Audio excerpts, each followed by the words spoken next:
Electrocast.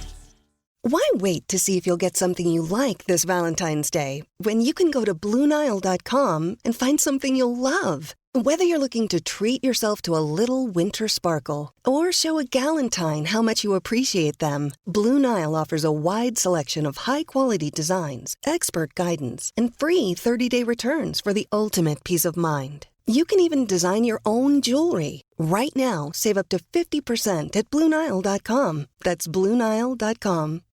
This episode is brought to you by Shopify. Whether you're selling a little or a lot, Shopify helps you do your thing, however you cha-ching. From the launch your online shop stage, all the way to the we just hit 1 million orders stage. No matter what stage you're in, Shopify's there to help you grow. Sign up for a $1 per month trial period at shopify.com/special offer, all lowercase. That's shopify.com/special offer. On this episode of the SNSW podcast, it's time once again to crack open the championship vault and take a look back at the 12 championships that the Celtics, Bruins, Red Sox, and Patriots have won since the year 2000. On this episode, we'll take a look back at the 2003 New England Patriots, a season where a team universally regarded as one-hit wonders, led by a quarterback who was nothing more than a game manager, and a coach who was hated by his team, would once again prove the doubters wrong and use that doubt to launch the most successful reign in NFL history. This is the New England Championship ReWrap, the 2003 New England Patriots. But first, this episode is being brought to you by Boxo Crafts. Boxo is an arts and crafts focused kid subscription box. Boxo is a parent-run company that combines creativity and convenience in one monthly package, delivered right to your door. Boxo's premier box, Boxo Holidays, contains 4 separate art projects to get you and your family into the holiday spirit. Whether it's Halloween, Hanukkah, or Easter, they've got you covered with holiday fun. Boxo, we can't wait to see you create. Check out boxocrafts.com and exclusively to our listeners, enter promo code SNSW for 10% off your first order. That's boxocrafts.com, promo code SNSW. The SNSW podcast is a 1-hour weekly, 2-hour monthly podcast recapping the biggest stories in the world of sports with a New England flavor. The show notes and transcript of today's episode can be found in the description box below, as well as our WordPress and Buzzsprout pages. If you're new to the show, consider subscribing. It's the easiest way to see when we publish new episodes. We are on iTunes, Spotify, Google, and wherever you get your podcasts. Be sure to rate us and leave a review of any of our shows. We always appreciate your feedback. Also be sure to follow us on all of our social medias. All of our links will be in the show notes. And now, this is the SNSW podcast. But it's all relative.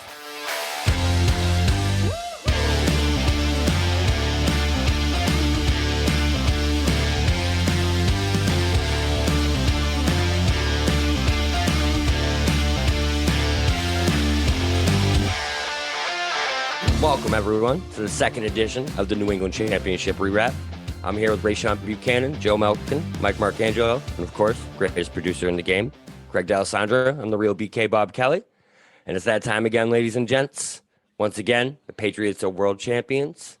Welcome to Championship ReWrap, 2003 Patriots edition. How we doing, guys? Good. Excited for this one, man. It's kind of fun to do this after we talked about the 2002 season. We talked about the 2001 Super Bowl, and I don't think this one's going to be as exciting because it's not the first one, but this is going to be a lot of fun. Yeah, I mean, I feel like we've been waiting a long time to do this, and there's a lot in this season. I mean, I think it's easy to just only talk about the first one, then talk about the latest ones, but like 2003, again, just a lot like the 2002 season that we talked about. Like everything was built on these 2 seasons. This is great, man. And like I said, to stem off what we talked about in 2002, and just how poorly that season ended for us, to go into how the season went and who they picked up, and just basically how it changed the culture and how we were perceived, not just in New England, but around the world. Yeah, absolutely. And if everyone wants to listen to that 2002 episode, Championship Hangover, it'll be in the show notes below. So definitely check that out, because it's a good one. Mike's hosting. It's a good episode. It's good stuff. I was going to kind of direct it towards Mike, but because Mike kind of brought it up about how there was so much in the season. But of their 6 Super Bowls, this was kind of one of their best in a lot of ways. This was right? one of their funnest for sure. This whole season was amazing. A 14-2 season. I mean, sure, we had what wasn't in 07 that we'll talk about down the line, but I mean, I know, Mike, it's cringeworthy, but this one was just, it had everything. I also think that like this year, like this particular year, 2003 is when they established their dominance. It wasn't 11-5, right? There was a very clear cut. You knew going into that Super Bowl, like they were. I don't remember if they were the favorite, but I think they were. I think it was close to like 7 to 10 point. They were 14-2, and they were a machine that just kept on rolling. So yeah, let's probably get us into it. Yeah, absolutely. I mean, so it all starts right after that 2002 season with the offseason. This is one of the biggest off seasons that kind of catapulted this entire dynasty. If I'm being honest, this offseason, not only did they sign Rodney Harrison, who quarterbacked that defense all the way up until their undefeated season almost undefeated season. But so they also drafted Asante Samuel, who also went into that secondary and made that secondary one of the best secondaries in the league. That 2003 offseason, I know there was a lot of questions when it came to Bill. There was a lot of questions to the moves he was making and how that 02 season ended. Going into the 03 season, you guys think that we were going to be that Super Bowl contender that we were in 01? No, I don't think like I think after you go 9-7 in 02, right? Like you're kind of just thinking about things like maybe 01 was a fluke, but they had a good foundational offense, right? Deion Branch, David Givens, and Daniel Graham were all drafted the year before. Mm-hmm. So like they have weapons there that you think, okay, maybe Brady can, he can, and you saw at the end of 2002, Branch was his favorite. And then you always have Troy Brown. You still have Christian Fourier.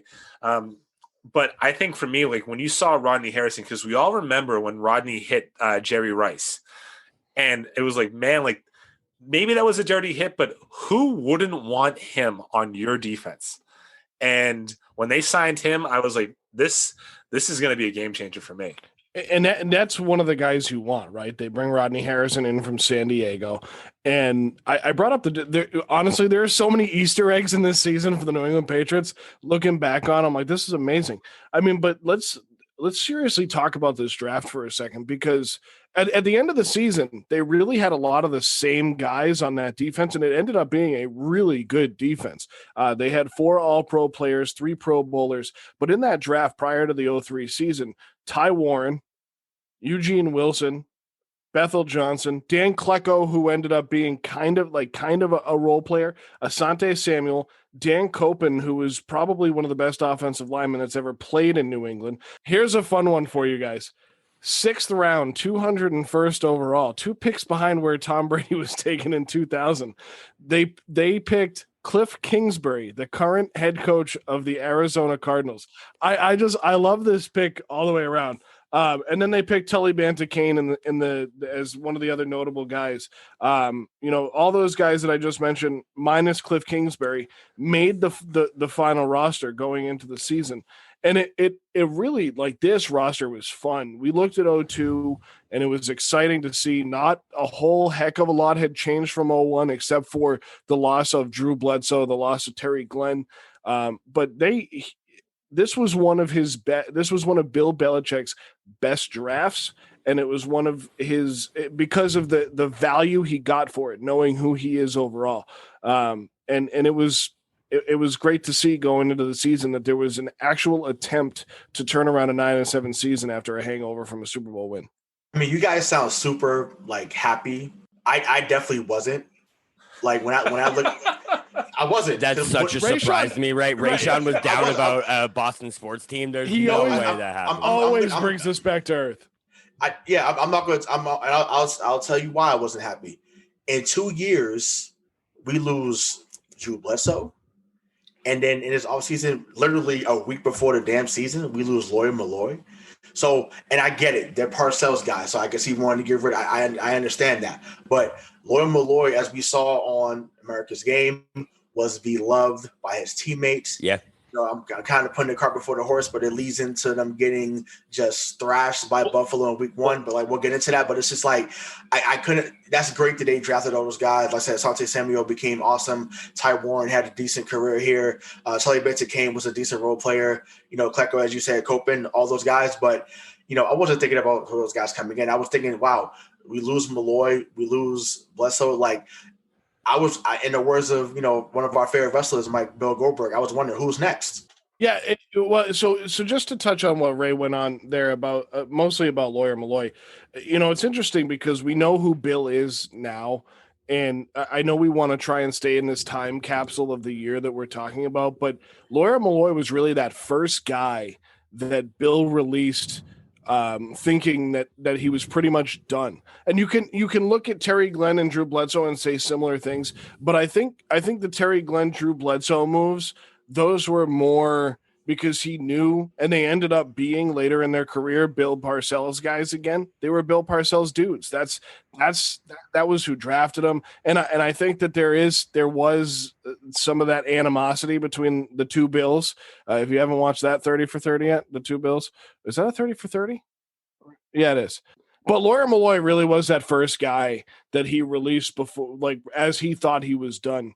And yeah, Ray, I mean, bad move, right? Like, we all thought at the time, we're 14-year-old, 15-year-olds. We didn't know the difference. We just love Lawyer Malloy because, holy crap, could you imagine Lawyer Malloy and Rodney Harrison back there? I mean, they would need to keep a couple ambulances on standby at all times. So I think that's the thing is, like, at this time, if we think back to what it was in 2003, is Bill Belichick wasn't looked at as this mad, evil genius. You know what I mean? It was just like, okay, you got lucky, you caught fire with this 0-1 team, 0-2 sucked, and now you're cutting our captain. Like, that was such a big move that it had people questioning who he was actually as an NFL coach going into that season. Tom Jackson from ESPN, again, not a sponsor, said that move meant that his players hated him and he lost the locker room. And Belichick never forgets that. And we can talk about what he actually says later in the season. But if you think about that move and you think about when you do something like that, right, you need to have a good core around you, a good core of coaches. And I just want to let you guys know, like, on that defensive coaching staff in 2003, stop me when you do not recognize the name. Defensive coordinator, Romeo Crennel. Linebackers coach, Rob Ryan. Inside linebackers coach, Pepper Johnson. Defensive back/secondary coach, Eric Mangini. And the defensive assistant, Josh McDaniels. That's stacked. It's funny that, like, Bill Belichick's coaching tree gets so much crap because over the years, when you look back at it, the amount of coaches that have come out of New England that not just head coaches, I'm talking defensive coordinators, offensive coordinators, like, they're sprinkled around the league like you wouldn't even believe. And I think this is just it's proof to this day. Half of those guys are still in the NFL. It's crazy. Players are the same way, right? So it's kind of a lot of the times where he gets value for guys and then they go get paid. And then a majority of the time, those players don't pan out where they go. I mean, I think we can all agree that in the 2003 season, Lawyer Malloy had a pretty good year in Buffalo. He played pretty well. I think he was there for a few years, but those first 2 years in Buffalo, I remember him playing pretty well. So, but you look at the coaching tree, and I think part of the reason why they get so much. And Brian Daboll was a wide receivers coach on that team. So, I mean, it's interesting to look at the tree, and this is a whole different podcast and a whole different episode. But I think a lot of, think about it. Just to throw it out there, maybe create some controversy. Hot take: the best coach to come out of the Bill Belichick tree never even coached with Bill Belichick, and that's Mike Vrabel. So, I mean, that's my opinion right now. But, at this point in time, he was surrounding himself like he did with his players. He was surrounding himself with the guys that made sense in the positions that they were in. Pepper Johnson was around forever, right? Eric Mangini, he ended up burning his bridges. Josh McDaniels went from being a defensive assistant to the offensive coordinator, and very likely the heir apparent next head coach of the New England Patriots 17 years later. So I just want to touch on the thing that ended up being a trend before we get into the season. How much value was found in this draft? I know we already talked about it, but not only were these guys picked, but Eugene Wilson, who I think, in my opinion, is one of the most underrated New England Patriots of all time. I loved Eugene Wilson. Second round, Dan Klecko, 4th round. Asante Samuel, 4th round. Tully Banta-Cain was picked in the 7th round. That's the trend that you saw besides wide receivers that you saw from Bill for the entire Patriots tenure is just churning out value after value after value. And 2003 was no exception to that. Especially a guy like Tully Banta-Cain. I mean, he found value where most other teams wouldn't, and he still does that today. And we've seen that now. He goes based off their football IQ and their ability as a teammate and a football player rather than who they are at that position. And that's why Tom Brady worked out the way he did after 2000, and we'll see it in this season. I mean, Tully Banta-Cain he's one of my favorite Patriots of all time. Not one of the best Patriots of all time, but he's one of my favorites, partly because of his name, but also because that guy was a grinder. Also, I don't know this, but I kind of know it. I feel like Al Davis hated the fact that we got Bethel Johnson because that man was fast. He couldn't catch anything, but man, he could run a what was it, like a 4.40? I mean, he was the fastest guy I'd ever seen in a Patriots uniform. Yeah, and I think so. If you look back to this 2003 team, we'll get into the season in just a minute here. When it comes to that was wide receivers, this was before the wide receiver woes. This was one of my favorite Patriot wide receiver cores of all time. Deion Branch, I love Deion Branch, but my all-time favorite Patriots wide receiver is David Givens. That guy was a baller. I really like David Givens. You mean Troy Brown, right? No, I love David Givens. 87, Notre Dame alum. Come on, man. David Givens made plays, and he made plays in those playoff games that we'll get to later that are forgotten to this day. David Givens was a big-time receiver. I'm telling you. That's why he got big money in Tennessee. He didn't do anything there, but that's besides the point. Mike, just to confirm your Bethel Johnson point of a 4.3740. Yeah. Okay. So that's an Oakland Raider, Las Vegas Raider. But I mean, we can say it. It was back then. It's the Oakland Raiders. Oakland. Yeah, it was the Oakland. Yeah, we're in 2003. We're not in 2020. So let's stay in the time capsule and let's just call it like it is. Just to your point, Bobby, do you look at Deion Branch, Troy Brown, David Givens, Bethel Johnson, and David Patton? That's your wide receiving core in 2003. Mm-hmm. That's good, man. And they're all young. And the best part about it is there wasn't a one. And we'll get to that later, but that was the best part is like every game, it was 5 catches apiece, 75 yards, and 3 of them had touchdowns. You know what I mean? There wasn't like a number one wide receiver. No one wanted the ball. No one wanted this. And that was that mindset that those Patriots had. Amazing how that actually worked at one point. Yeah, I mean, you just jumped in there. It was like this is when Brady threw to the open guy, and he didn't just pick a favorite and only focus on him. He had like these guys. I mean, besides Troy Brown, there were no names, right? And he made all of them because they all just got on the field, ran their routes, and they were there. Okay, so that brings us right into the season here. We already talked about that Bills game a little bit. It was a disaster from beginning to end. I just want to tell you, like the Bills game, yes, Lloyd Malloy, he sacks Brady once, like it's 31-0. We all know that, but this would be the last time that the Patriots would post a sub 500 record for 145 games. It's wild. It's wild. The stats after these losses are crazy, man. Obviously, everyone remembers. So they end up with the longest winning streak 2 games later as well. So not only that, but they end up with the longest winning streak in NFL history after this beginning of the season start. So, but as a fan, what the hell is going on?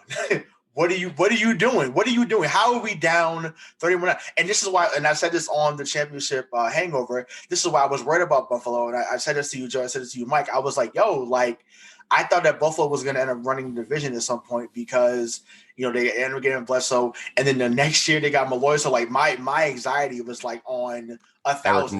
Eric Moulds, Peerless Price. You know, Willis, that good, man. Peerless Price. Wow, Peerless man. Price. Like, you know, even though he did nothing in Atlanta, but that's another pocket. Right, exactly. At all. He was priceless. Sorry, I had to make that joke. Ooh. But, ow, wow. On fire lately. Yeah, trying to get like you, man. But no, it's like, damn, like it was crazy to see how they just picked us apart, and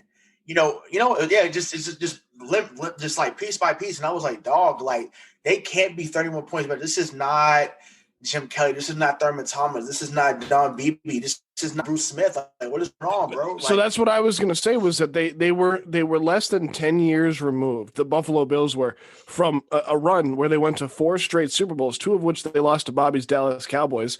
But this was that point where this franchise was established, and we're looking back on it now and saying this with revisionist history, right? 2020 vision, but yeah, right. But this was it. This Redskins game was that turning point, and it's so funny to look back on these games and be like, wow, this is what really jump started that. Yeah, and it's funny too, because like after that Week 4 game, it felt like 2002 all over again. You know what I mean? They felt like a mediocre football team who was going to be 9-7, like they had been for years, except for that 0-1 season. It felt like Pete Carroll. It felt like that entire thing all over again. It was like, okay, did any of that really matter? Is Brady really the answer? Is Belichick really the answer? Like, what's going on here? I don't know if you guys know this, but they were the fucking answer. So we have the Titans game. So then that Titans game is a preview of the AFC divisional game. That Titans team was very good, and this team beat them 38-30. Like, they put up 38 points after being held to 17 by the Redskins.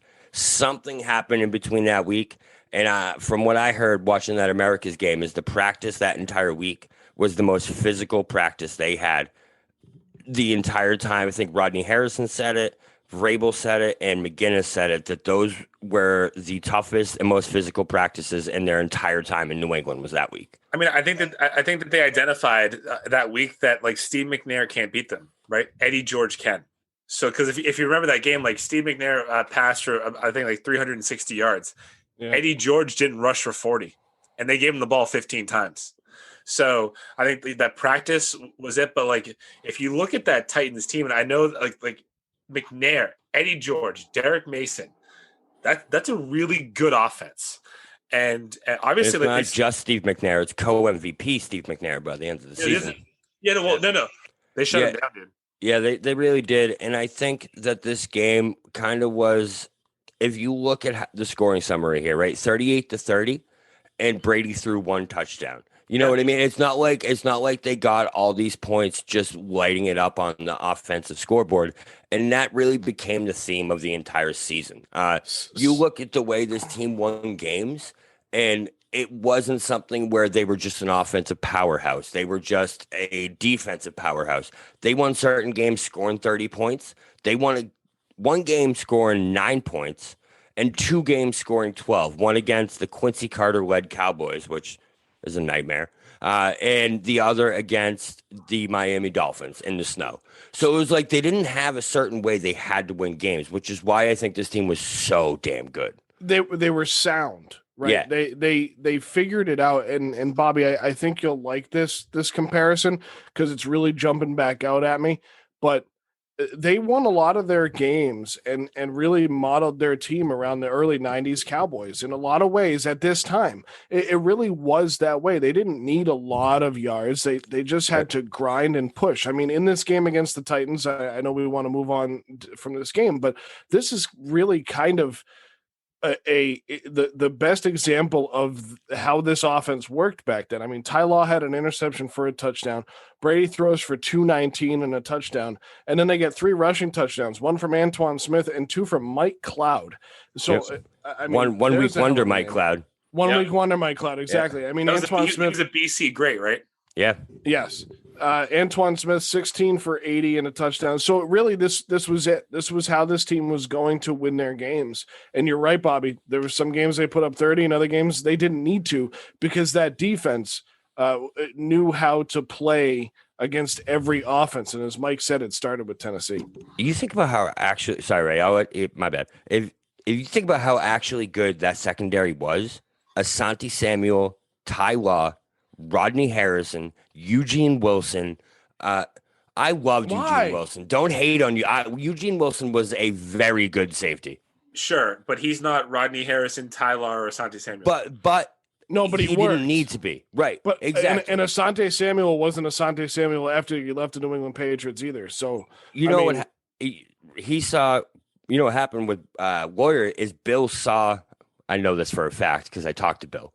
Bill saw how good Eugene was on the practice field, and he absolutely knew that at that moment, he didn't need Lawyer Malloy. He didn't need his contract. He didn't need his presence because he knew he had Rodney Harrison to fill that now. So that secondary, man, that built what became that Patriots dynasty for the next few years. I think it's also important just to note, Ray, sorry for cutting you off, that Bill asked Lawyer to take a pay cut, and he said no. He did say no, right? And I don't blame him. And that's the precedent. He should have said no, of course. But imagine like if there was no Patriot way yet. Can you imagine Eugene Wilson, Lawyer Malloy, Rodney Harrison, Asante Samuel, Ty Law. Sorry, Ray. Ball game. No, yeah, it would have been ball game. It's a slow defensive backfield though with Harrison and Malloy back there. It didn't matter at that time though because they were knocking your ass out. So that's true. So there it is. So that's just what it was. But to steal your slogan, Bobby, like the "we can do it" moment. For me, it was actually the Miami game.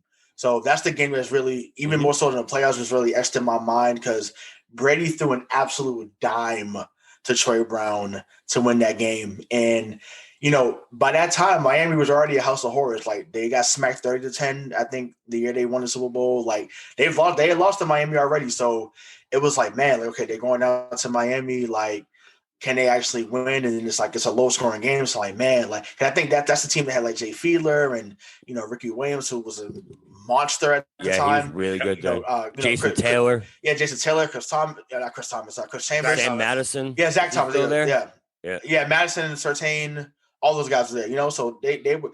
It's funny because, if fans that listen to this that are young, Miami in the early 2000s, y'all, even after Dan Marino, they were a really good team. And they were the ones that ran the AFC East. It wasn't us yet. It was Miami. So, and then Buffalo did too for a while, but it was Miami and Buffalo. Like, we just kind of took over the rest of the 2000s, but we're just talking about 03. But, yeah, that Miami game is when things changed around. I was like, man, okay, we won down there in overtime. It was an ugly game. They found a way to win. And I was like, okay, maybe they have something here. And they just went on an absolute tear going forward. So that game was big because I'm looking at this right now, and that game ended a 0-for-13 skid in Miami in September and October, and it was their first win in Miami in 6 straight visits there. So that I feel like that was something that Brady did need to get off his back, and the Patriots needed to get off their back that they knew that they could win down there. So yeah, I'm with you on that one for sure. That game as well, Richard Seymour blocks the kick in, I don't know if it was overtime or the end of the game. It was Orlando Mari's end of the game kick, right? End of the game, yeah. Orlando Mari. That's a name. He was also a really good kicker at the time, too. He was. Yeah, he was great, one of the best in the league. This is a great line, too. I'm reading right here. When Seymour blocked it, it was at Pro Player Stadium because back then, football and baseball teams used to share stadiums, everyone. I don't know, for all our young listeners out there, that used to be a thing. Yeah. But he goes, "Go Marlins," as he blocks the kick in Pro Player Stadium. After, I believe the Marlins have won the World Series this year, right? 2003? Yeah, 2003, yes. Yeah. So, yeah, that's great. And what's awesome is that stadium is still the stadium they play in now, and it's gone through 15 name changes since. Hard Rock, right? Yeah, M&T? Isn't it M&T now? Hard Rock. No, I lived there. It was Hard Rock, but it was awesome. We get into a situation where Bill kind of creates his evil genius scenario in the Denver game when he does it's late in the game, they're up by 1. They take a safety to go up 26. They let Denver go up 26-23 with 2 minutes and 46 seconds left. Some of the players were like, man, what are you doing? They get the ball back. Brady comes back, does what he's been doing. Well, that's what he ends up doing really his whole career, but, wasn't doing a whole lot then. But, he's a masterful comeback and wins. It's funny. That moment, I feel like, was the first moment where New England fans went, all right, fuck it. And Bill, we trust. Like, what I can't believe he just did that. Like, no one in their right mind would ever give up a safety on purpose just to get better field position. And then not only does it work, but it literally wins them the game. One of the wildest plays in Patriots history. It's Do you remember how much controversy there was about it? That people were like, was it on purpose? Was it not on purpose? Like, no one knew. And then Bill was just like, yeah, it was on purpose. Like, what do you think we're doing here? Field position. Like, right. They pin them back on the next drive. They force them to punt. Brady throws that touchdown to Givens. And then Asante Samuel picks the guy off at the end of the game. I mean, it's literally like that's how they wrote it. But it's baffling to me that Belichick would write it that way. Like, there's not one other coach in the league at that time that would say, "Yeah, let's just take the safety and pin him back." Because and he did it, and it worked. Yeah. Situational football, right? And situational correctness. That's why. But that's the confidence he had in his teams, and how you knew it was on purpose at the time. I actually remember this exact moment. It was a Monday night game, wasn't it? It was a Monday night game, and I remember Ken Walter standing there, and he didn't even put his hands up. Yeah.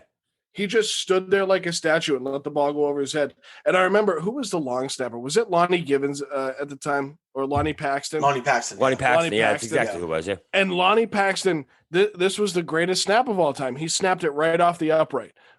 Of course, it had been practiced. It had been scripted, and they were just waiting for a moment to use it. And you're absolutely right, Mike. And Belichick still does this to this day. I mean, we're in 2020. We just finished week 8 of the NFL season, and it was the same thing against the Bills last week. While they lost, everything was just written up the way they expected to do it, and they just didn't finish the execution. And this is how they did it in 2003 and beyond. And it was amazing to watch at the time. And that's what's great about Belichick, is that he takes these calculated risks. I'm talking in a 2003 vacuum. He took these calculated risks that just worked, and they made sense, but maybe not necessarily at the time. I feel like they work less now than they did then, if I'm being honest. Now I feel like he's gotten to the point where he actually is that evil scientist, where he does things and you're like, why? Yeah, when you don't have when you don't have the same talent that you did then, you can make those but you can make those type of decisions. Like you said, when you trust the defense, you could trust Vrabel, you could trust Richard Seymour, you could trust Ted Washington, you could trust Asante Samuel. So Roosevelt McGinnis.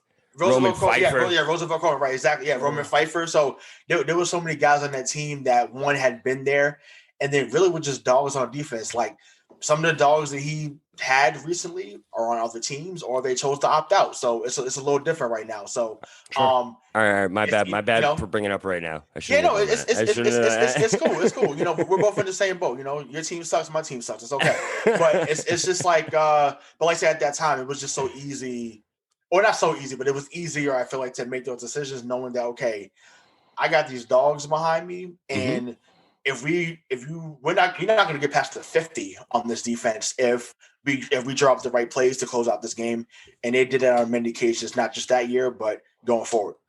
Also, Bobby, do you remember that the game right after this, momentous occasion, it was the 7-2 Cowboys, Bill Parcells Cowboys. Yeah, I do. 7-2 Patriots. Parcells is a great coach. Quincy Carter is not a great quarterback, but they were great. 12-0. Do you know? I was at this game. That the Cowboys gained 291 yards that game. Do you know why they lost that game? Because Jason Witten threw a shovel pass to a Patriots defender. He literally threw a pass to him. I'll never forget it. It was a pass over the middle. I was watching it. He caught the ball and just like, here you go. Here it is. Here you go. But yeah, that next game, I think, showed that they were, because the Cowboys were actually good that year, and so were the Titans, so were all these teams that they were beating, and they weren't just beating them, but they were beating them in a way that you're like, oh man, like this team is something, and they just kept doing it too. Like a bad Texans team, they have to go to overtime, but they still win. And then this is my choice for the moment, at least in the regular season. That Colts game was just unbelievable with that goal line stand. I mean, not only was this the start of our domination of Peyton and getting in his head, but that was the most amazing goal line stand I've seen, and still to this day, one of the best goal line stands I've seen. So let me tell you how I caught a cramp, because I was standing up, like trying to like act like I'm on defense with Willie McGinnis when that play happened. And I like jumped off the couch and I'm like, oh, sugar honey iced tea. Like my legs are cramping, my legs are cramping up, because I was just so I was so into that play because I couldn't stand Peyton Manning. And actually, I want to get on it because I was waiting for you to talk about this game. Tony Dungy and Peyton Manning, screw y'all. Hey, I said what I said. Screw them. Okay. Tony Dungy, by the way, you have great books, but screw you as a coach. Okay. Yeah, he only came up with one of the best defenses of all time, the Tampa 2, but it's fine. Right. It's fine, but then they still didn't win. Sorry. Hey, Sean King, how you doing, man? But Sean King reference. Damn. Okay. Yeah, I know. We're really bringing it back to 2003. We're really bringing it back. That's right. That's right. Throw it back. Let's go back to the vault. Let's, we brought up Sean Cannon. Why can't we bring up Sean King? But no, that game, and then like I said, William McGinnis falls. Listen, if that was Dwight Freeney, Robert Mathis, I don't know who else was on the team at that time. Like, if that was the same thing and it was the other way around, you would just hold them guys to fall too. You know why? Because it's called gamesmanship. You're being a competitor. You're trying to win the game, and it's not cheating. Is it lousy? Okay, I guess, but either way, we won. And guess what? At that time, and fans that are under 20 or maybe that's 25, and you love Peyton Manning, you didn't think that New England ever beat him because you saw what happened in 2013, you saw what happened in 2015. I am telling you, we owned Peyton Manning for the first 8 or 9 years of his career. That is not an opinion. That is a FACT. That is a fact, not opinion. We owned him. So I'm telling you. So yes, Joe, we owned Peyton Manning. We owned 18. Okay, so number 12 was that guy. We owned Peyton Manning. He couldn't do anything in the RCA. He couldn't do anything in the RCA Dome. He couldn't do nothing in Lucas Oil Stadium. He couldn't do anything at Gillette. He couldn't do anything at the Pro Bowl. He couldn't do nothing when it came against New England guys. We ran Peyton Manning. That's a fact, not opinion. I'm one of the best. One of the best. I was thinking a Peyton Truther. A Peyton Truther. I'm one of the biggest Peyton fans you're gonna meet, especially in New England. I mean, I think Peyton Manning is arguably the greatest quarterback of all time. I know. You know what? Tom Brady might be proving me wrong this year. Pure quarterback. But yeah, sure. Well, but I mean, we've asked the question before, right? And I've asked this to you guys before. If you were hiring an offensive coordinator and you had to choose between Peyton Manning and Tom Brady, who are you picking? Peyton Manning. Peyton Manning. Of the time. Because he's a coach. Tom Brady is a player. Peyton Manning was one of those guys in the early 2000s. He was really calling his own offense. Mm-hmm. So he was doing what he felt he needed to do. And unfortunately, Bill Belichick had much more defensive experience, and that's part of the reason why they did own Peyton Manning. And we'll get to the point in this where he didn't, and we talked about it on the last episode of the podcast about Peyton Manning finally overcoming Tom Brady in 2006.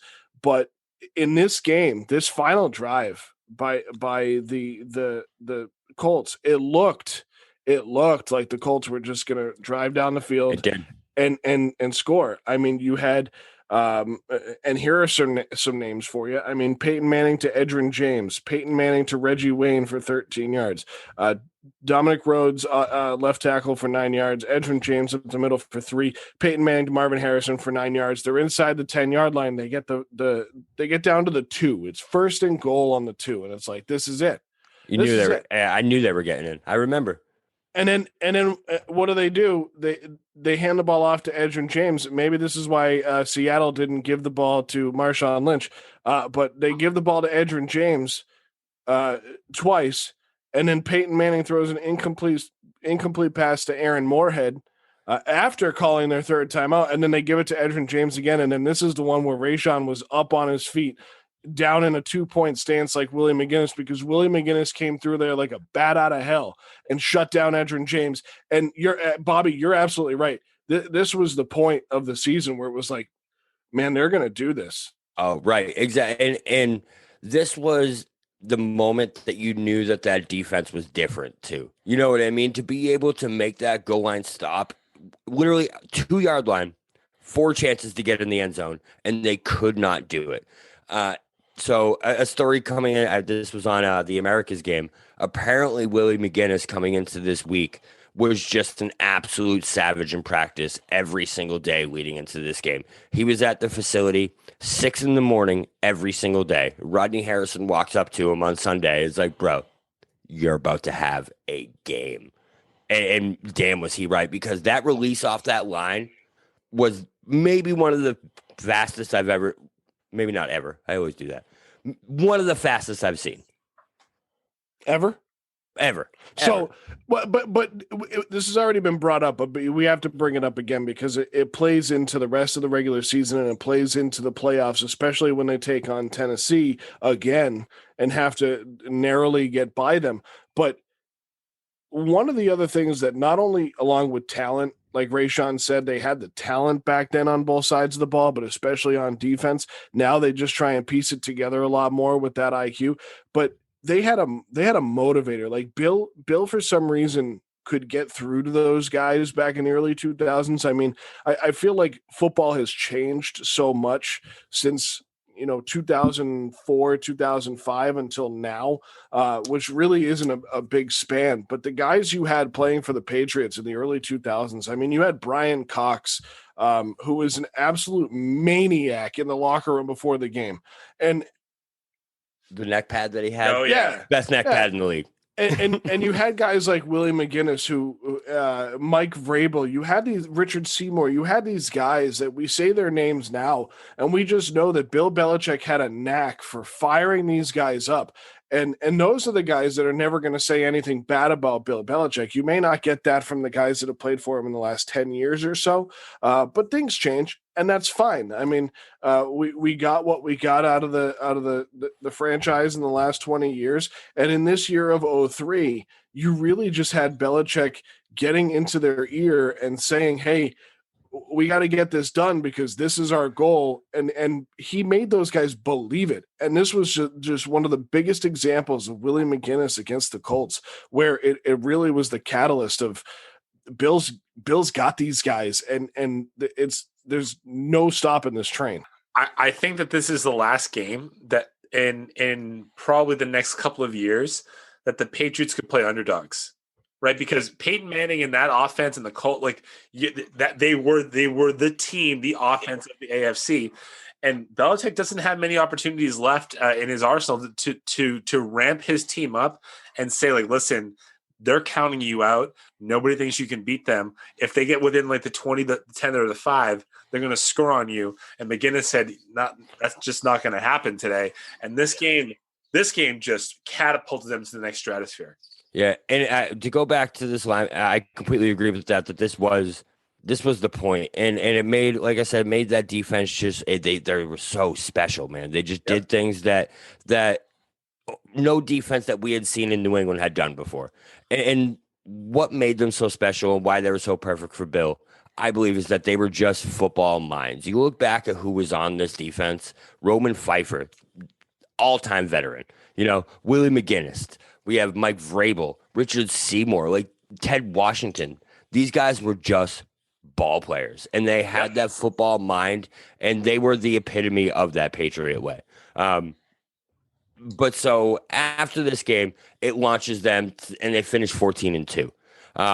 This team was the favorite going into the playoffs, but to me, I mean, looking back at this season, they didn't have the most impressive 14-2 season I've ever seen. And did you guys going into it actually think that they were the favorites and that this was going to happen going into these playoffs? I have to be honest, even though they went 14-2, and I said this about how I felt about Tennessee in the previous show. I was beyond nervous to face Tennessee in the playoffs. It's one thing what you did in the regular season, but I also remember the year before when we needed to beat them to make sure that we got to the playoffs, and they gave it to us and they beat us 24-7. So I was like, man, if they are motivated again, even though they was coming into New England, it was I'm not so sure that we could beat them. Now, if we had faced somebody else, I'd be like, cool. Right, exactly. But which that missed those, right? But no, but yeah, that's the thing though. It was crazy. I thought Tennessee was actually going to beat us at the time. I did. Here's what I'll say: like I didn't know if the Patriots could score 30 points, but I knew that the defense wouldn't allow 30 points. So like if that makes sense, Bobby, like I didn't like, if they got into a gunfight, I don't know if they're going to win, but I think like all things being equal, that was the best defense that I've ever seen the Patriots have. And I was just, by that Titans team, regardless of whether it was Aaron McNair and he was co-MVP, I did not think he could come up here and put up 400 yards, 4 touchdowns, and 40 points. And we were kind of right. Right. And so to go back to what Joe said way earlier, so you guys compare. I did this on the show the other night, Get Out of Here, which you can find on our podcast page. It'll be in the show notes. Tom Brady had a very Troy Aikman-like season this year. All right. He wasn't, I can't believe I'm about to say this. He wasn't that impressive. You know what I mean? He had 23 touchdowns, 12 picks. He had 60.2 completion percentage, but he had 3,620 yards. Yep. And it's not like this team actually had that star running back. We had Antoine Smith, who got 689 yards that year? Something like that? Wait, time out, Bobby. Time out. I thought 23 touchdowns was impressive, though. How can we walked right into that, dude? I did. Yeah, I did it on purpose. Yeah. Oh, you did it? Yeah, because I'm just like, wait a minute. I thought 23 touchdowns was fine. Now, it was different if he had 23 touchdowns and 20 picks. I'd have been like, you know what? That's a Troy like season. But 23 and 12, that's not bad. That's still almost 2-1. But so that just shows how good that defense was, though, because they didn't have that offense. They didn't have Emmitt Smith in the backfield to back up only 23 touchdowns from the quarterback. You know what I mean? Like, that's how good that defense was. Well, sure. And they had an offensive line that had been built around Drew Bledsoe, so you knew that Brady was going to stay upright, right? Mm-hmm. You had Antoine Smith, who was, he was an above average running back in the NFL. He got the job done. He was, if he wasn't over the hill in 2001 and 2003, he was absolutely over the hill. He was not that good in 2003. No, he wasn't, but he got the job done, and that's fine. But yeah, with the defense that they had the 4 top receivers who really, like as you said earlier, there was no number one, and they made it work, and all the pieces clicked. Everything went together. It was like a jigsaw puzzle. It really was, and just put everything together to make it work. So that brings us right into the playoffs against the Titans. To set up how big this game was, just in case everyone doesn't remember, this Titans team was maybe the best team in the NFL. This team was really, really good. And this game, I don't know, I was there. It's a pretty cool story. I was sleeping. My neighbor came over, knocked on my door, was like, hey, you want to go to the Patriots playoff game today? It's like, absolutely. It's only going to be negative 10 degrees outside. Coldest game in Foxborough history. Were you there too? Nice. So you saw it then. This game was so cold. Guys, I'll never forget it, that there were people getting beers, people getting hot chocolates, and they were bringing it back to their seats, and by the time they got back to their seat, the thing was fucking frozen. Yeah. Frozen solid. This was the coldest game. This was the coldest I'd ever been in my entire life. I was walking around like a goddamn, in the Christmas Story. You wore every layer you had in your closet. And it was amazing because, of course, I'm sitting there looking at these guys down on the field, and there's offensive linemen with short sleeves on. Unreal. It's 4 degrees. And it was fine because they're running around. They're getting sweaty even in 4. It was 4 degrees with a 16-degree wind chill. Yeah. Or negative 16. Negative 16, yep. Which is absolutely amazing. And it was one of the coldest games. And the Titans Patriots in Foxborough has given us some of the wildest weather in the history of this. Some of the wildest scores too. The 56, what was it, 56 to 10? 57? 59 nothing. 59 nothing. There we go. Wow. And in 07. And so, I mean, yeah, but going into this game, you couldn't count them out. Of course, as Patriots fans, we're thinking, well, it's Tennessee coming up here, but it can get pretty damn cold in Nashville too. They get some pretty nasty ice storms down there too, but it doesn't get this cold.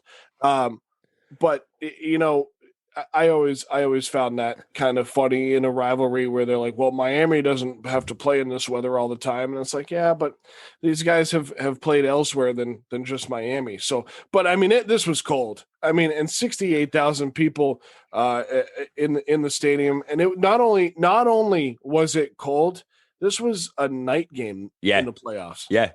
Yeah, this is one of my favorite memories of all sports, honestly, this game, because it was my favorite game. It was probably my top 3 games I've ever been to. The feeling, and I was right behind, so we'll get to how it ends, but I was right behind the goalpost where Vinatieri ends up kicking probably the most difficult kick in NFL history. All right. 42 in the snow against the Raiders. 46 in negative 13 degree weather. That thing was like kicking a goddamn stone. You know how... You ever kicked a stone? Ask him what kick he says it. I forget where he said it, but I saw an interview where this is the kick he's most proud of. Is this kick? I swear on my life. You can look it up. Hang on, I'll look it up right now. Well, most proud of, and being the most difficult that's not necessarily a correlate. But I understand. I don't want to disparage your point. I understand your point. It was a kick that not only sent them to the AFC Championship that year, but it was in cold weather at home against a team you struggled against, but shut down defensively in the regular season. And I mean, Vinatieri, he was nails. This was the point of his career where he was just nails. If you remember, like the entire all pregame for this particular game, like it was like it's cold. This is going to be a low offense game. It's going to be you just have to run the ball. First score of the game was a 40-yard touchdown pass from Brady to Bethel Johnson. Mm-hmm. So coming out firing, man. That's what Bill and Brady did, right? At that point in time, they're like, oh, everyone thinks we're going to run. They'll just air it out. Just go out there and sling it. It's so funny because Bill would tell his guys, even back then, don't read the papers, don't listen to the news, don't listen to sports radio. But what did he do? He read the papers, he listened to the radio, he did all those things. And then when people, like Mike just said, when people would say, oh, it's cold, it's going to be tough to do this, it's going to be tough to do that, Bill would do exactly what they were saying was too tough to do, to send a message of like, I'm going to do what my football team needs to do regardless of the conditions in order to win the football game. Yep. And that showed, and that was also because he had faith in every single player on that active roster. You have a 53-man active roster, you have a 46-man game day roster, and he trusted every single man on that roster every single Sunday to come out and do the job, win or lose. Do your job. It ended up being the saying of this team for years to come. And out of Vinatieri, I know he gets a lot of credit, but I don't know if he gets enough credit for this entire playoff run because not only did he win this game, but he also single-handedly won the next game. Besides the defense, he ended up putting 5 for 5 in field goals against the Colts in the AFC Championship game. Yeah, I mean, come on. In another cold game in Foxborough, I mean, 32 degrees, right? But it's an afternoon game. There was some snow. This game was gross. This is when Peyton crumbled and threw 4 and just this is the Manning face. Remember this? I mean, just like he's just doing one of these on the sidelines because you guys can't see this at home. But Ty Law picks him off 3 times. Rodney Harrison once. I mean, this was the co-MVP, and he came up here. This game led to the rule changes in the NFL. Yeah, I remember that. The 5-yard rule, the 5-yard contact rule. Because they were just hammering Wayne, Harrison, and Dallas Clarke right off the line. They didn't have a shot at it. Right, so Tagliabue got emotional and was like, we want it to be an offensive game, and we want the game to flow and be smooth and not nasty and grimy like it is up in Foxborough. So, in order to cater to the Manning boy, we're going to make sure that, his guys can get a free release so that he could throw 49 touchdowns the next year in 04. But changing the subject a little bit to what we could go on with an entire different podcast. I mean, isn't that not necessarily a bad thing? I mean, for Tagliabue to do that, I agree with your sentiment and what you said wholeheartedly. But playing devil's advocate of his golden boys in the league when they wanted to, again another whole podcast, but something that Major League Baseball has a terrible job of doing is recognizing and finding and executing who the golden boy is in the NFL. But that was what he recognized, is that, hey, we have to alter these rules to fit what we want in the league. And yeah, it sucks. It's always sucked because Mike has said it on many occasions that the Patriots' actions throughout the years on and off the field has really shaped the way the NFL rulebook has evolved over the years. And that's okay, because there was a long period of time where the NFL rulebook really got stale in the 70s and 80s, and it didn't change much. So getting into the 90s and 2000s and having this happen was fine. The nice thing was it didn't change until after this game. And the defensive backs on this team, one of the best defensive backfields in New England Patriots history, shut down two of the best wide receivers and one of the best tight ends of the time. Basically shut them down in their tracks. And this was another example, Bobby, of the Patriots winning a game through all three phases of the football game, where something that they haven't been able to do lately of, oh wait, the offense isn't working. Okay, let's lean on the defense a little more and tell the special teams that they might have to be the ones that go out and score the points. And the Patriots were great at doing this, and they did this in Super Bowl 36. They didn't need to score a touchdown at the end of the game against the Rams to win. They just needed to get into a position to put Adam Vinatieri, or whoever the kicker may have been, it just happened to be Vinatieri, into a position where he can win that ball game. And that's what they did for at least these first three Super Bowls. Yeah, and that's the biggest thing from that Colts game that I remember, is that, listen, the Patriots didn't play great that game. You know what I mean? Like, on one side of the ball. On one side, right. On offense, they were piss poor, actually. I mean, you look at Brady's numbers that day. 22 of 37, 237 yards, a touchdown, and a pick. All right. So it definitely wasn't Brady that won them this game. It was Adam Vinatieri in that defense. And that was the trend of that. It was a defense. I mean, I love Vinatieri just like you do, dude. But if 5 for 5? Yeah, but if Ty Law doesn't pick Manning off 3 times and Rodney Harrison doesn't pick him off once, those are conceivably touchdowns. That's 28 points. It doesn't matter if Vinatieri kicks 5 field goals for 15 points. Well, and that's where the offense slacked off, right? So yeah. Then we have to talk about how the defense had to pick up the slack from the offense, and the special teams had to become the scoring point of this Patriots team. So it's fine. 5 for 5. Yeah, I mean, it's a great feat. Because against the Browns in the regular season, a game that finished 9-3 in favor of the Patriots, Vinatieri actually missed a kick in pretty good weather. He went 3 for 4 that day. So for him to up his game and go 5 for 5 and be perfect on the day, I want to point out that I think this game and any other game that they ever played against Peyton Manning were the only times after 2001 when the entire country was actually rooting for the Patriots. Because by this point, the whole Belichick thing had and the winning all year, America loves an underdog. Right. Patriots were no longer the underdog until Peyton Manning was in the picture, and everyone hated to see the fact that, to your point, Joe, that the NFL was catering and changing the rules and making sure that people, or that Peyton would always get there. I don't care about rule changes. I care about the why, right? Yeah. And the why was to get Peyton a ring. Everyone knew it. That is why. It was why. No, that was the take then, 100%. I mean, and it still didn't happen right away because, like, the next year he does great. They lose. Does a great the next year. Has a great game against Tampa Bay where they come back on one of the largest Monday Night Football comebacks.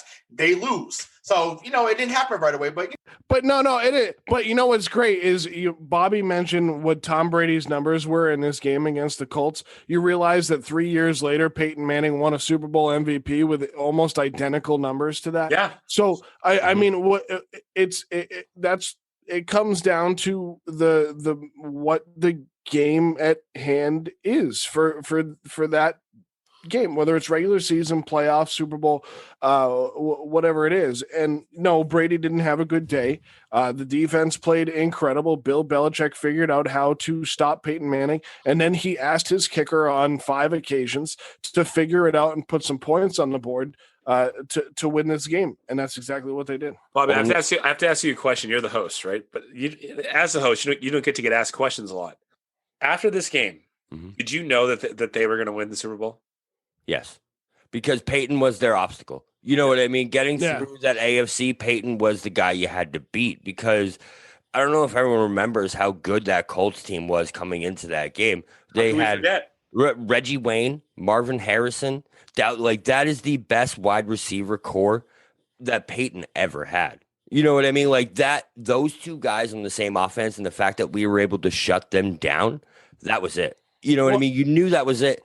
And especially because of who, I don't want to say I was cocky at the time, but of who they were going to end up going against.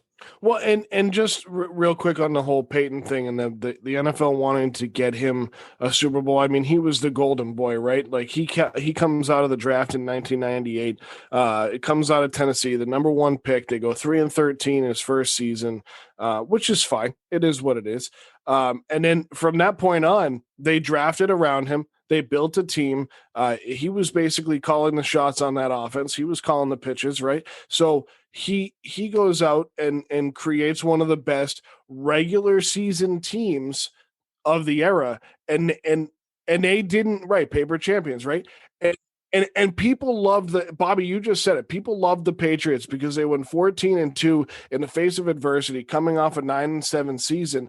That 2 years ago they had offed John Gruden's Raiders. They had beaten Bill Cowher's Steelers. Then they go out and beat Mike Mart's Rams, and it's like, well, these guys don't care. They're going rogue. Let's follow this team. And then they loved to see him beat the Colts. The league hated to see him beat the Golden Boy because Tom Brady wasn't the Golden Boy. It was Peyton Manning. Nobody cared about Tom Brady at this point. They still didn't give a shit about who he was. And that was great for the Patriots. That was awesome for the Patriots. And then, Ray, what did the Patriots do to the Colts? They beat their ass. That's right. And they were going to the All Super game. Bowl.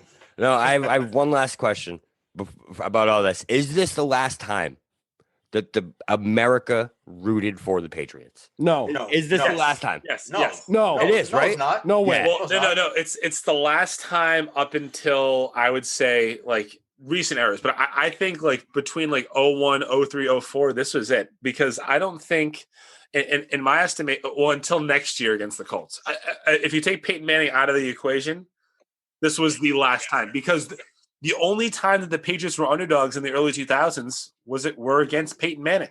And especially after this year, again, I don't want to like go into next year, when you have a league that changes the rules literally just to make sure that their one guy and their one team can advance to the round that he could never advance to, and he still can't do it.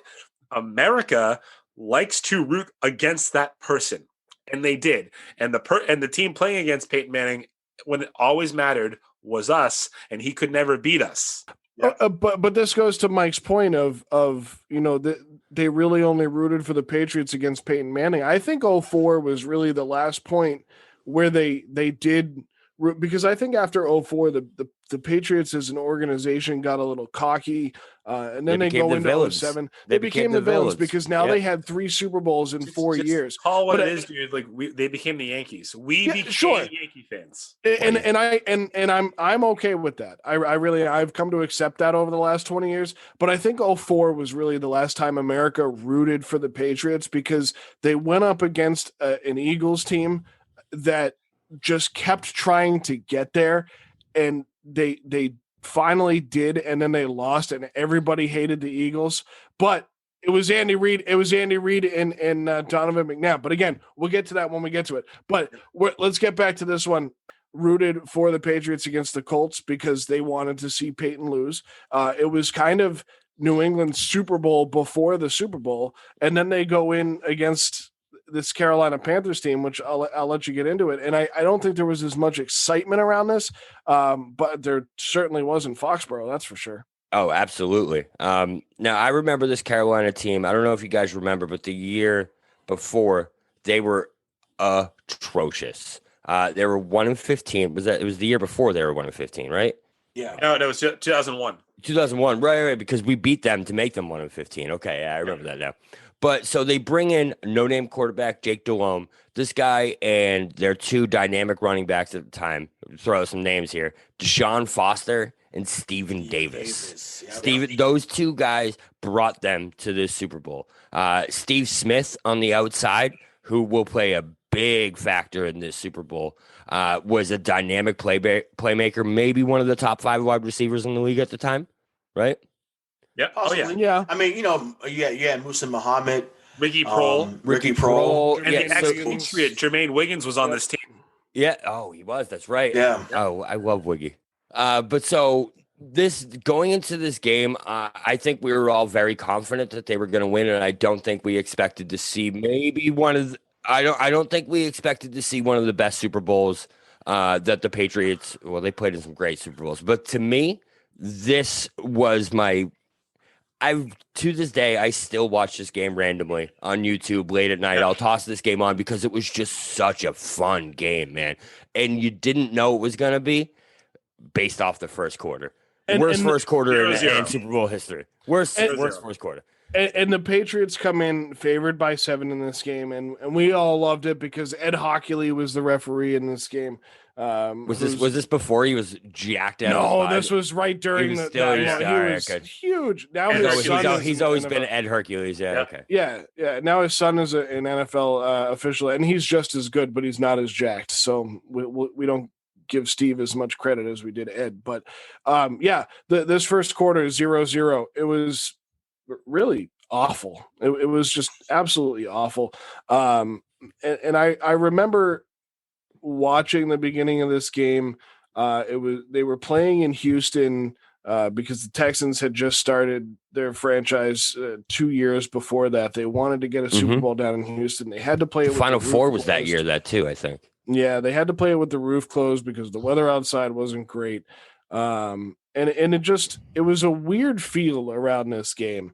And once the game started, I don't know how you guys felt, but it didn't feel as I didn't feel as confident as I thought, because it was like, who's Jake Delhomme? Like who's this guy? Yep. And Jake Delhomme ended up showing the entire country who he was in this game. Yes, he did. It started right. I believe it was the first play of the second quarter, right? Where Delhomme hooked up with Steve Smith on just an absolute dime. And from that moment, you knew that this was going to be a game.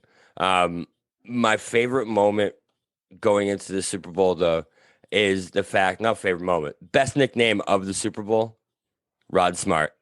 He hated me. He hated me. He was on the Panthers. Yeah. But this is the thing, right?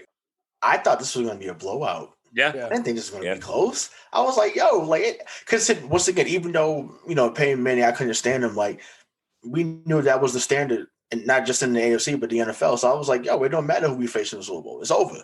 Yep. We should win by at least 10 points. And, so we're going through this back and forth, and I'm like, are they really going to lose to these boys? Like, are you going to lose to Jake Delhomme? Are you going to lose to Deshaun Foster and Steven Davis? Like, is that going to happen? Like, is this really going to happen? Is Ricky Prohl going to get his dynasty started tonight after when he talked about a couple of years ago? So I'm just like, whoa, like this is ridiculous. This was my favorite Super Bowl until there's another one that comes on, When you have so many, you can talk about it. But sorry, Thanks for rubbing it in. Yeah. Hey, you're still one behind. Catch up. No, I'm just kidding. But no, sorry. I know. It's just I'm sorry. And you guys wonder why I troll you about the Patriots. We're on a championship rewrap. I haven't said anything. I just want to say, listen. They definitely agree. So stop it. But anyways, but this turned out to be a phenomenal game. But I didn't think it was going to be as close as it was. I definitely thought it was going to be a blowout. But that fourth quarter alone was better than most Super Bowl games that I've seen, to be honest. Yeah. First quarter, I was like, you know what? This is just going to be a dogfight. Like, it should have been a blowout, but they don't have it. Second quarter, like, all right, here we go. All right. Yeah. This is it. Now we're getting into it. We got the Brady to Branch 5 yards. We got the Steve Smith. You got the David Gibbons 5 yards. Like, it's going well. Third quarter was bad. At the end of the third quarter, I'm thinking maybe the best thing that I'm going to see in this game is Janet Jackson's nipple. But then the fourth quarter went off the effing chain, dude. Yeah. I mean, they scored. Yes. They scored 37 points. 37. Sorry, I got excited about Janet Jackson. Sorry. Yeah, wait, we can't just brush by that with like one. That's really what everyone thought, though, is that was going to be the moment of this Super Bowl. What everyone it was the moment for me. So was the, what did they say? The wardrobe malfunction when Justin Timberlake literally just pulled that. Yeah, notice how he's hang on a second. Notice how he never gets anything about this Super Bowl. Everybody's like, "Oh, Janet Jackson's nipple, wardrobe malfunction," and everybody remembers Janet. Well, but nobody says, "Hey, Justin Timberlake, why'd you pull the pasty out?" Well, if he had a wardrobe malfunction, I promise you. If he had a wardrobe malfunction, I promised you that we'd be talking about it. So yeah. I mean, I wouldn't be, but I understand what you're saying. Like, yeah, I mean, he's a pretty attractive guy. Let's just be honest here. I mean, I just like that third quarter was so bad. It really was. This was a 2-quarter football game. Really, all the scoring took place in the second and fourth quarter. Do you remember the fourth quarter? The 85-yard touchdown pass to Mushin Muhammad? Wait, hold on, Mike. Oh, yeah. We could say the first score was what happened with Janet Jackson. That was the first score, but yeah. That's so this fourth quarter, I believe, is the highest scoring quarter in Super Bowl history. Am I correct? It was a total of 38 points. 37 points. 37 points in the fourth quarter alone. Yep. And not only was it just electric offense with the that Muhsin Muhammad touchdown, man, but that was something else. Yep. It was unbelievable. And at that point in time, you're like, you know what? This could be it. Like, you know, we didn't really know. We didn't respect the Panthers in New England at this point in time. That play, I was like, maybe they're onto something here. And then the Patriots drive on the next drive, right? And Mike Vrabel catches the touchdown.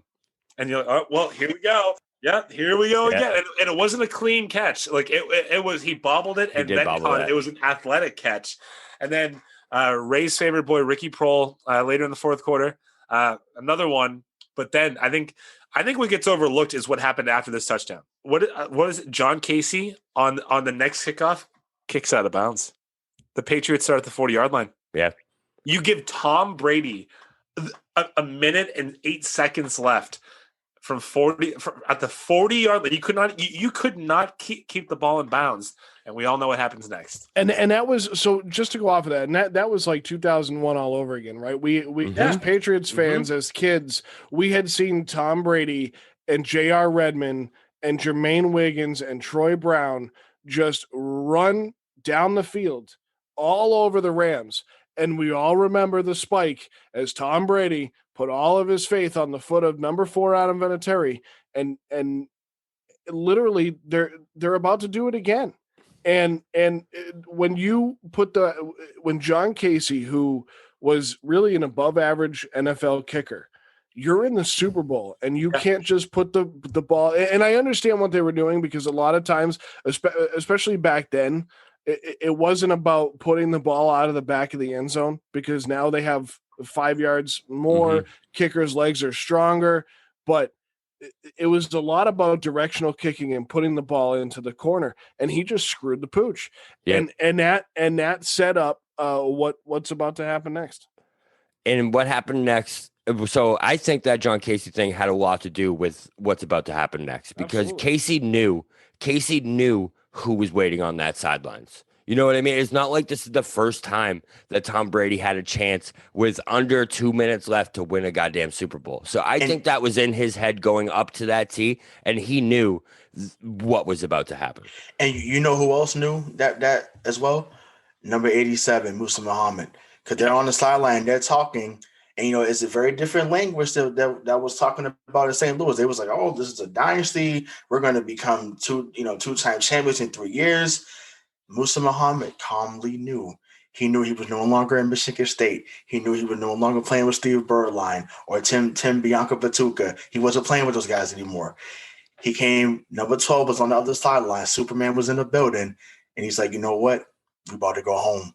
And Brady was going to become not the one-time, but the two-time champion, and that's exactly what happened. And this drive went literally. I'm looking over it again. First, Tim Bianca Batuka. I can't believe you just dropped that name on me. Batuka. Wow. As I'm looking at this final drive, so they get the ball with $1:13 left. Now, one of the big differences here is that they had more timeouts left than they did in Super Bowl 36.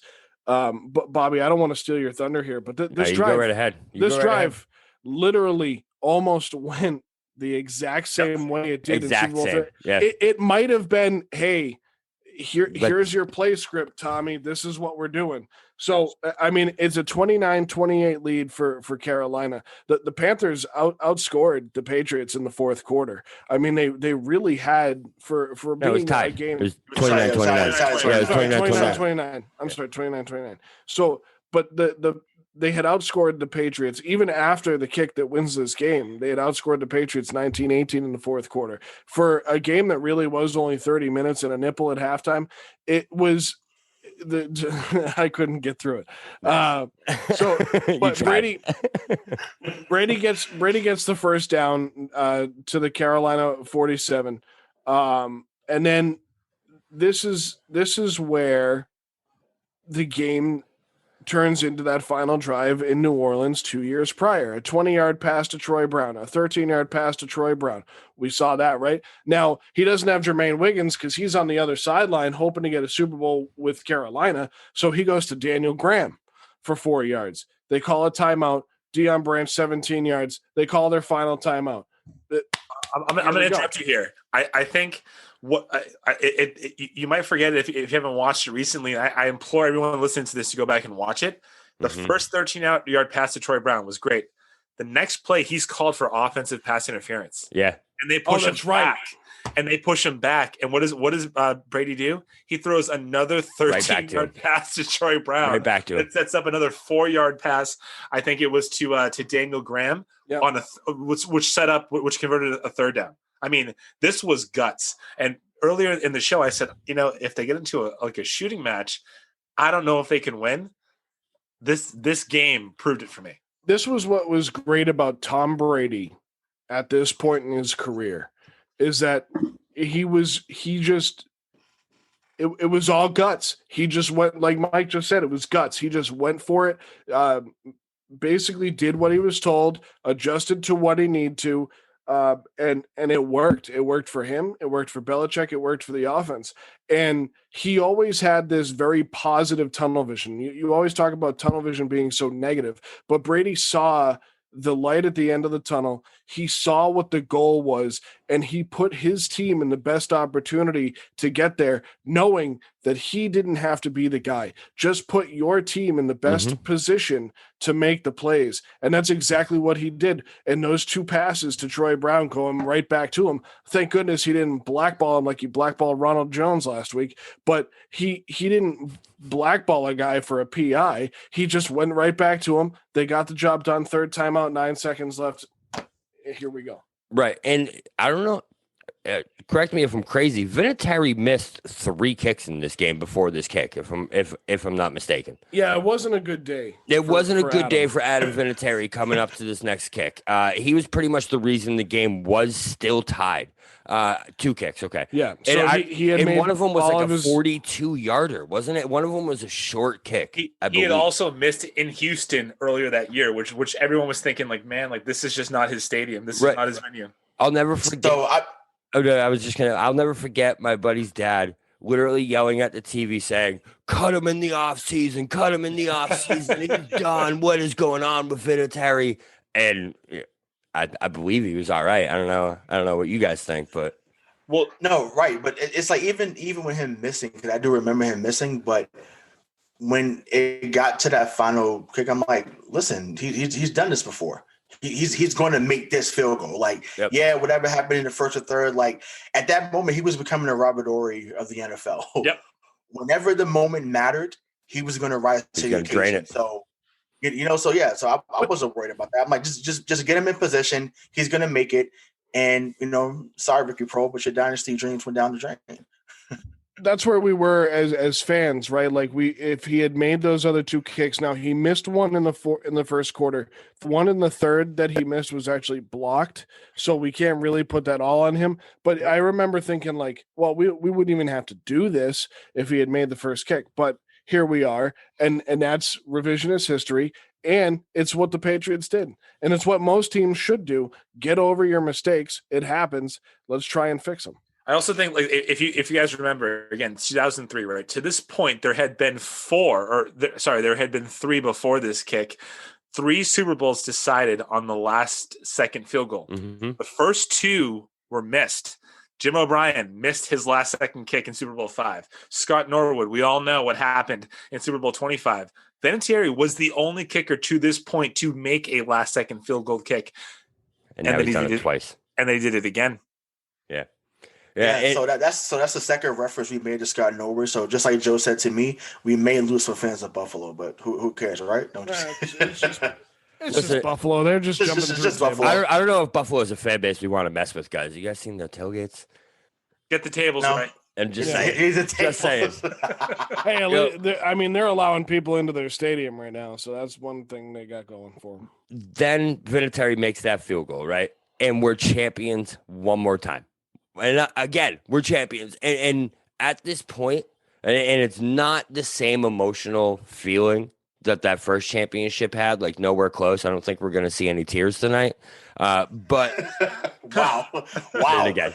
Wow. But so this is the official launch of the dynasty, right? Yeah, This is when you knew that this wasn't just a one-year wonder team. This was a team that the NFL was going to have to deal with, and Tom Brady was a quarterback the NFL was going to have to deal with for a very long time. Granted, no one thought it would be 2020 and the dude would be 43 years old, still dropping dimes. This was that moment where it was like, all right, Patriots are here. Yeah. Bobby, this is like, again, just echoing your sentiments, dude. Like, this was the game. This was the season where you could say there is not one thing that the opponent could do that the Patriots could not outdo, right? 0-1, we didn't know. 0-2, yeah, right. But 0-3, like, they dominated. If you want to play like a 12-0 game, we'll beat you. You want to play 31-0, we'll beat you. And if you want to put up 30 or 29 points and go toe-to-toe with us in the fourth quarter of a Super Bowl and put up 37 points, guess what? Last seconds, we're going to beat you. 2 little tiny pieces of trivia here. Ricky Prohl scored the game-tying touchdown in both Super Bowl wins for the Patriots up to this point. Against the Rams, scored the game-tying touchdown. Panthers, game-tying touchdown. Also, did you guys know Kevin Falk's 2-point conversion? This dude gained over 1,000 yards that season combined.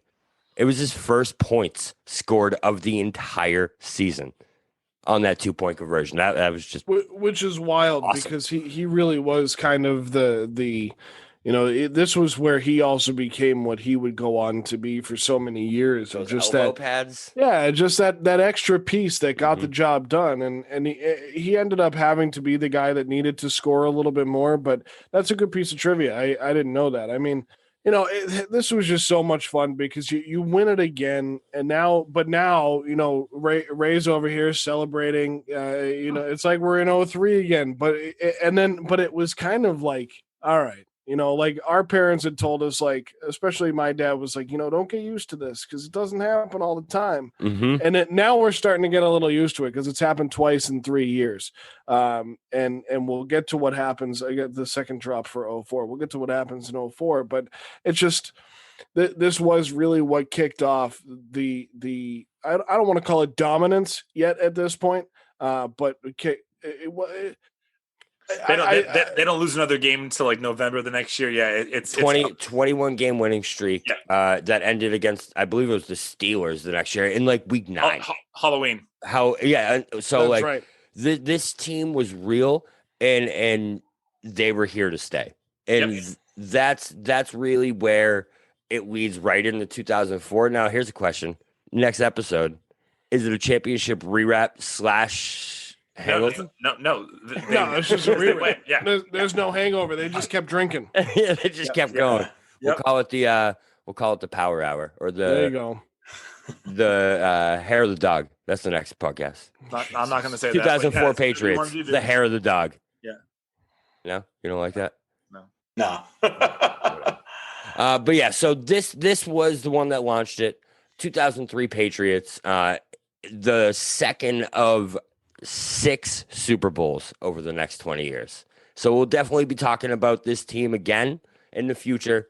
For Rayshawn Buchanan, Marcangelo, Joe Malkin, I'm the real BK Bob Kelly. This has been the 2003 New England Patriots Championship Rewrap.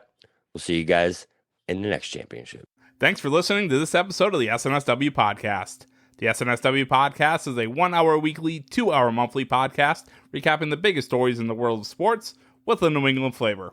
The show notes and transcript of today's episode can be found in our description box below, as well as our WordPress and Buzzsprout pages. If you're new to the show and you like what you heard, please consider subscribing. It's the easiest way to see when we publish new episodes. We are on iTunes, Spotify, Google, and wherever you get your podcasts. Be sure to rate us and leave a review of any of our shows. We always appreciate your feedback. Also, be sure to follow us on all of our social medias.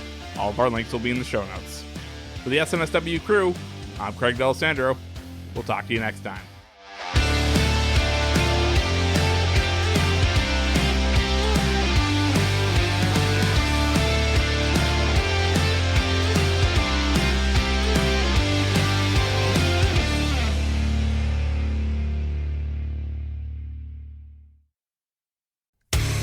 Hey there, I'm DC. I host the rock podcast, Back to the Arena, The Interviews. It's about a 30-minute podcast where I talk one-on-one with a band who has released new music.